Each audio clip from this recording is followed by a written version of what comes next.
Michael Flynn used to lead the raucous chorus of "Lock Her Up" when Donald Trump berated crooked Hillary in his aggressive, overheated campaign rallies. Now it is the former Army general, once one of the most trusted of all the president's men, who may start the process which can bring this administration crashing down.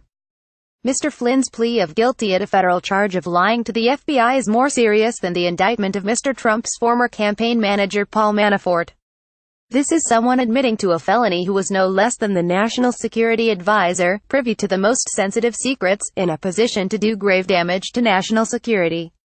Mr. Trump used to take Mr. Flynn to the intelligence, defense and foreign policy briefings he received from the CIA, FBI and the Pentagon while running for president.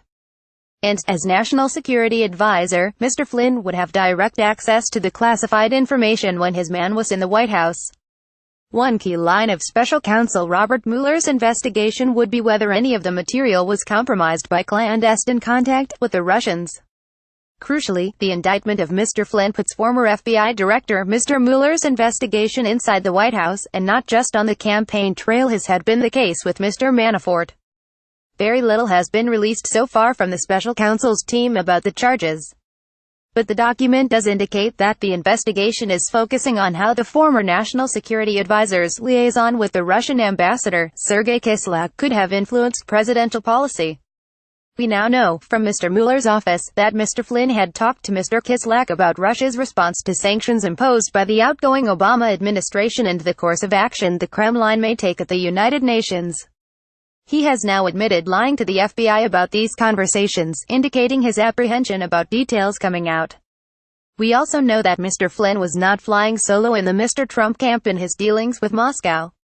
The prosecutors state that he called a senior member of the presidential transition team on the 29th of December last year after Mr. Kislyak had contacted him. The message Mr. Flynn was asked to pass on to the ambassador was that Moscow should not escalate the situation, with the obvious inference that they will receive something in return.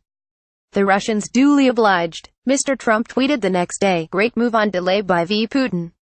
I always knew he was very smart." That was not the first contact between Mr. Flynn and Mr. Kislyak with the apparent connivance of the Mr. Trump team.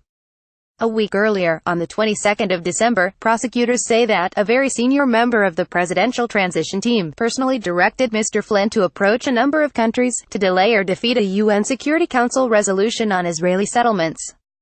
Mr. Flynn called Mr. Kislyak the same day.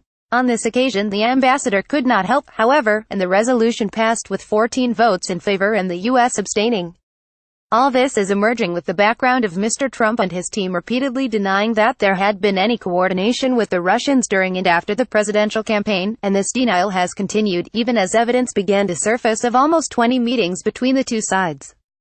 Mr. Flynn may be in a position to provide Mr. Mueller with the ammunition needed to dismantle the position being taken by the Trump administration. There is now little doubt that a plea bargain deal has been reached. There was early notice of that last week when Mr. Flynn's legal team announced that it will no longer be cooperating with White House lawyers. Mr. Mueller's decision to accept a guilty plea by Mr. Flynn on a fairly low-level 1001 violation, named after 18 U.S.C. 1001, the criminal statute for making false statements, strongly indicated that the former National Security Advisor will provide significant help for the investigation. Defendants do not tend to get much credit for incriminating lesser targets, and Mr. Flynn's past closeness to Mr. Trump means that the potential targets for Mr. Mueller are Mr. Trump's senior officials, members of his family, or the president himself. Mr. Flynn will not be the first to be flipped by Mr. Mueller's investigators. George Papadopoulos, a Trump campaign aide, is cooperating. Last month the highly respected former U.S. Attorney Preet Bharara said that Mr. Manafort, too, may go down the same path. And Felix Sater, a former business partner of Mr. Trump and an associate of Russian and American organized crime networks, is helping federal authorities with an alleged Kazakh money laundering plot in which a Trump property is involved. Mr. Trump had tried hard to save Mr. Flynn. The new president asked FBI Director James Comey to ease off on pursuing him, allegedly saying during a private dinner, "I hope you can see your way clear to letting this go, to letting Mr. Flynn go. He is a good guy. I hope you can let this go." Mr. Comey's refusal to do so and, in effect, abandon the Russia investigation, led to his firing. Steve Bannon, Mr. Trump's former chief strategist, called the sacking of Mr. Comey one of the biggest mistakes in modern political history, as it directly led to the appointment of Mr. Mueller with his extensive powers.